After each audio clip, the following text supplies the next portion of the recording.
Okay, हमने देखा था initial velocity in Y direction, कुछ है क्या initial velocity in Y direction, कोई बता सकता है? जल्दी बताओ, जल्दी बताओ।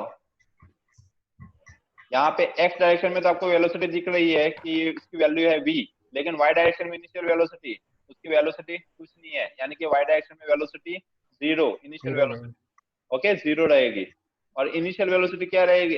फाइनल वेलोसिटी, वाई डायरेक्शन में फाइनल वेलोसिटी कोई बता सकता है? जल्दी जल्दी बताओ, वाई डायरेक्शन में final velocity v sin theta.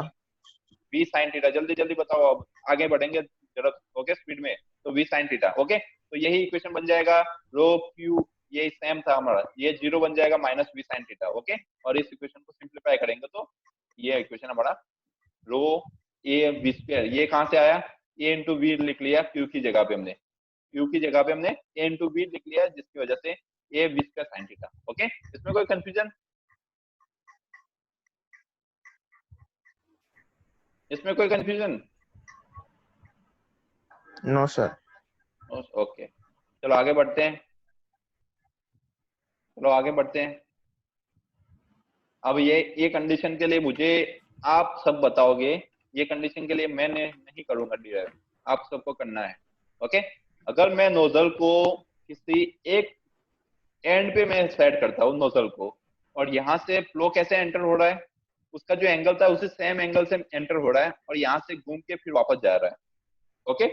अब इस इक्वेशन के लिए, अब इस कंडीशन के लिए मुझे दोनों इक्वेशन डिराइव करने हैं, तो कैसे करूं?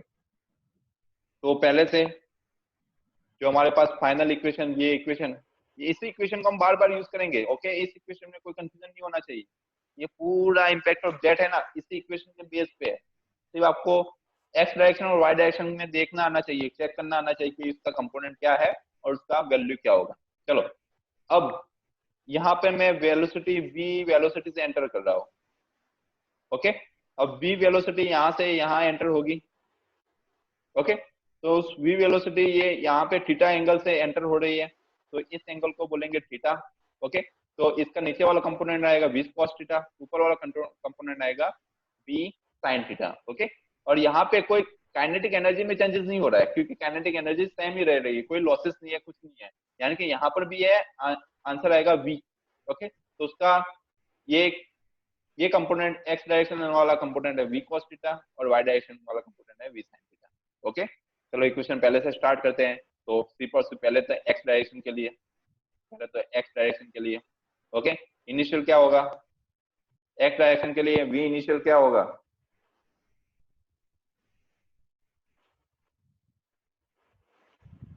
एक्स डायरेक्शन के लिए v इनिशियल क्या होगा? अपनी माइक ऑन रखो जिससे मुझे पता चले कोई देख रहा है क्या है। v cos थीटा हाँ, यहाँ पे आप देख बाई लो, यहाँ पे आप देख लो, इनिशियल इनिशियल यानी कि जेट से निकलने वाला जो फ्लूइड है उसकी वेलोसिटी v है, लेकिन उसका x कंपोनेंट चाहिए हमें, तो x कंपोनेंट क्या होगा? v cos theta, x component, okay. तो यहाँ पे आएगा v cos थीटा, ओके। चलो, अब v फाइनल का x कंपोनेंट, v फाइनल का x कंपोनेंट ये है v एफ हमारा, v फाइनल, तो इसका x कंपोनेंट ये आएगा v cos थीटा, ये भी आएगा v cos थीटा, लेकिन इसकी direction minus v cos theta. हाँ ये रिवर्स है, इसकी डायरेक्शन इस डायरेक्शन में है और उसकी डायरेक्शन रिवर्स है, तो यानी कि minus minus V cos theta आएगा, ओके। इस माइनस माइनस प्लस हो जाएगा और ये टू वी कॉस थीटा हो जाएगा, ओके। ये टू वी कॉस थीटा हो जाएगा, ओके। लेकिन इसने तो ये तो कंडीशन और, ओके, अगर ये एंगल दोनों सेम है, ये भी थीटा है और ये भी थीटा है, इसके लिए कैलकुलेट कर रहे हैं, ओके। तो यहाँ पे फाई नहीं आएगा, ये थीटा ही आएगा। अगर दोनों एंगल सेम ही है, ये थीटा और ये भी थीटा है, तो दोनों एंगल सेम ही है, तो इक्वेशन क्या बन जाएगा? इक्वेशन क्या बन जाएगा? Equation 2v cos theta 2v F X is equal to two rho Q two V cos theta, okay. Equation क्या बन जाएगा? Rho Q two V cos theta, okay. इसमें कोई कंफ्यूजन? इक्वेशन क्या बन जाएगा? Rho Q two V cos theta, okay. चलो same तरीके से अगर y डायरेक्शन के लिए कैलकुलेट करना है कैसे करूं, सेम तरीके से y डायरेक्शन के लिए कैलकुलेट करना है कैसे करूं, y डायरेक्शन के लिए चलो ये इक्वेशन देखो, यही इक्वेशन देखो y डायरेक्शन के लिए। चलो v इनिशियल, y डायरेक्शन में इनिशियल फोर्स, y डायरेक्शन में इनिशियल फोर्स, इसका y डायरेक्शन में इनिशियल फोर्स, तो v sine sine theta. Okay, ये साइन थीटा है। ओके, ये दूसरी कंडीशन है, फाइव वाली जो कंडीशन है दूसरी है। हमें पहले तो एक कंडीशन देखनी है कि दोनों एंगल सेम ही है, ये थीटा और ये थीटा दोनों सेम है। ओके, सिमेट्रिक ब्लेड है, इसके लिए हम पहले चेक कर रहे हैं। तो ये इसकी जब क्या आएगा, v sine theta, v sign theta. Okay, और इसकी जगह v फाइनल, ये v फाइनल y डायरेक्शन में v फाइनल, y डायरेक्शन में v final minus v sin theta. चलो चलो ये प्लस आएगा माइनस आएगा, अब इसकी डायरेक्शन भी ऊपर है, सर इसकी डायरेक्शन भी ऊपर है, ऊपर यानी कि प्लस प्लस ही आएगा, यानी कि v साइन थीटा। अब यहाँ पे तो एक दिक्कत आ रही है, ये v साइन थीटा कैंसिल हो रहा है। ओके, तो इसका वैल्यू क्या आएगा, फोर्स इन y डायरेक्शन 0। 0 हो जाएगा। Okay, very good. तो यानी कि force in y direction is equal to 0 कब, जब ये कर्व प्लेट है, हम एक एंगल से हम किसी एंगल से हम वाटर को जैक कर रहे हैं, तब ये force in y direction is equal to 0 आएगा। और फोर्स इन x डायरेक्शन जो हमने कैलकुलेट करना है कर लिया है 2v cos थीटा। ओके, चलो अब तीसरी कंडीशन ये है, this one is a third condition. Okay, कि इसके अंदर ये एंगल, जो एंगल था ये वाला एंगल और ये वाला एंगल, ओके, ये दोनों एंगल सेम नहीं है, ये एंगल और ये एंगल सेम नहीं है, ये है इसकी वैल्यू फाई है, इसकी वैल्यू थीटा है। तो उस कंडीशन में क्या होगा, चेंजेस क्या क्या होगी, हमारी थियरी जो थी उसके अंदर क्या क्या चेंजेस होंगे, कोई बता सकता है? तो यहाँ पे जो कंपोनेंट बनेंगे v cos फाई बन जाएगा, यहाँ पे कंपोनेंट बनेगा v sin फाई बन जाएगा। ओके, यहाँ पे थीटा है तो ये v cos थीटा बन जाएगा, ये v sin थीटा बन जाएगा। और सेम थियरी जो हमने पढ़ा था ऐसे ही हमें जाना है, तो v इनिशियल क्या होगा, तो v initial v cos phi होगा, यहाँ पे v initial v cos phi होगा, और v फाइनल क्या होगा, दिस वन है v फाइनल, तो यहाँ पे माइनस v cos थीटा हो जाएगा। ओके, यहाँ पे फाई आएगा, यहाँ पे थीटा आएगा, यहाँ पे ये दोनों मल्टीप्लाई नहीं होंगे। ओके, अब ये सेम तरीके से ये इक्वेशन यहाँ पे आ जाएगा। ओके, अब y के लिए, अब y के लिए भी साइन फाई और साइन थीटा सेम नहीं होगा, जिसकी वजह से यहाँ पे एफ वाई की वैल्यू भी कुछ आएगी, पहले एफ वाई 0 आ रहा था, यहाँ पे एफ वाई की कुछ वैल्यू आएगी। ओके, तो ये छोटे से चेंजेस हो गए कब, अगर ये फाई और ये थीटा अलग अलग है, यानी कि ये सिमेट्रिक ब्लेड नहीं है तब। ये दिख रहा है ना आपको, ये फाई वेल है और ये थीटा है, यानी कि ये अनसिमेट्रिक ब्लेड है, उस टाइम पे एफ वाई और एफ एक्स की वैल्यू अलग अलग आएगी। ओके, कोई कंफ्यूजन, कोई कंफ्यूजन? No sir. ओके, चलो आगे बढ़ते हैं।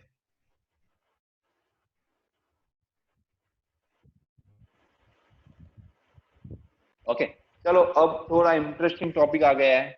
अब इंटरेस्टिंग टॉपिक इसलिए है कि ये जो सारी ब्लेड हमने ली थी वो सारी फिक्स ब्लेड थी, अब वो मूव नहीं हो रही थी, लेकिन यहाँ पे कंडीशन बदल गई है। अब कंडीशन क्या है कि जो हमने प्लेट ली थी, जो प्लेट ली थी, अब ये मूवेबल है, किसी डायरेक्शन में यू वेलोसिटी से मूव हो रही है, यानी कि इस वेलोसिटी, फ्लूइड की वेलोसिटी भी है। अब कोई फ्लूइड हम उस पर स्ट्राइक करेंगे, अब उसकी खुद की वेलोसिटी है, खुद की भी कुछ वेलोसिटी है। अगर मान लो, हम इसको कैसे समझे, अगर हम गाड़ी लेकर जा रहे हैं इस डायरेक्शन में, तो सामने से कोई गाड़ी आ रही है इस डायरेक्शन में, दोनों की स्पीड है 50 और ये 50 है।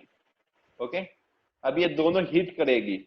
ओके, तो इम्पैक्ट क्या रहेगा, और दूसरी कंडीशन ये है, ये हम 50 स्पीड से जा रहे हैं और दूसरी गाड़ी भी है, यहाँ पर भी 50 की स्पीड से जा रहा है। ओके, तो यानी कि हम यहाँ पे हिट नहीं करेंगे, लेकिन यहाँ पे हिट बहुत ज्यादा होगा। क्यों, क्योंकि यहाँ पे स्पीड डबल हो जाएगी, इसकी 50 और इसकी 50 ऐड हो जाएगी, और यहाँ पे क्या होगा, इसकी 50 और इसकी 50 माइनस होगी, यानी कि ये कभी हिट ही नहीं करेगा। यानी कि यहाँ पे कुछ डैमेज, यहाँ के फोर्सेस, कहाँ पे फोर्सेस ज्यादा लगेगा, यहाँ पे फोर्सेस ज्यादा लगेगा, यहाँ पे फोर्सेस लगेगा ही नहीं, जीरो होगा। समझ रहे हैं ना? तो ऐसे अगर हम किसी स्पीड से, हम खुद भी स्पीड से है और हम किसी और स्पीड वाली चीज को देख रहे हैं, उसको क्या क्या बोलेंगे उस वेलोसिटी को? कोई बता सकता है उसको क्या बोलेंगे? कोई बता सकता है हमें? Relative velocity. हाँ, रिलेटिव वेलोसिटी बोलेंगे। अगर हम किसी ट्रेन से जा रहे हैं, पास में कोई गाड़ी जा रही है, ओके, अब दोनों सेम सेम आपको दिख रही है कि वो आपके साथ ही चल रही है, इसका मतलब ये नहीं है कि उसकी वेलोसिटी जीरो है, लेकिन उसके रिलेटिव वेलोसिटी जीरो है, यानी कि इसके रिस्पेक्ट से इसकी वेलोसिटी जीरो है। ओके, अब यहाँ पर भी यही होगा। अब फ्लूइड यहाँ पे इस डायरेक्शन में जाता था, अब ये इस फ्लूइड यहाँ पे पहुंचेगा, उसके पहले ये प्लेट थोड़ी आगे चली जाएगी। ओके, अगर ये प्लेट इस डायरेक्शन में मूव हो रही होती तो यहाँ पे जो फोर्स लगता वो ज्यादा लगता जो पहले से। अब लेकिन यहाँ पे क्या होगा, ये फ्लूइड, ये प्लेट ऑपोजिट डायरेक्शन में जा रही है, यानी कि सेम डायरेक्शन में जा रही है, उसकी वेलोसिटी u है, इसकी वेलोसिटी v है। ओके, इसकी वेलोसिटी u है और इसकी वेलोसिटी v है, इसकी वजह से क्या हो रहा है, समझ रहे हैं ना क्या? तो यहाँ पे जो वेलोसिटी, नॉर्मल वेलोसिटी हम जो यूज कर रहे थे, यहाँ पे नॉर्मल वेलोसिटी नहीं होगी, यहाँ पे हमें यूज करना पड़ेगा रिलेटिव वेलोसिटी वी आर को। रिलेटिव वेलोसिटी का वैल्यू क्या होगा? रिलेटिव वेलोसिटी होगी v माइनस यू। यू क्या है? ब्लेड की वेलोसिटी। जितनी ब्लेड की वेलोसिटी होती जाएगी, ज्यादा होती जाएगी, इस वी आर की वैल्यू कम होती जाएगी। अगर मान लो v की वेलोसिटी इस v के बराबर, u की वेलोसिटी इस v के बराबर हो गई तो क्या होगा?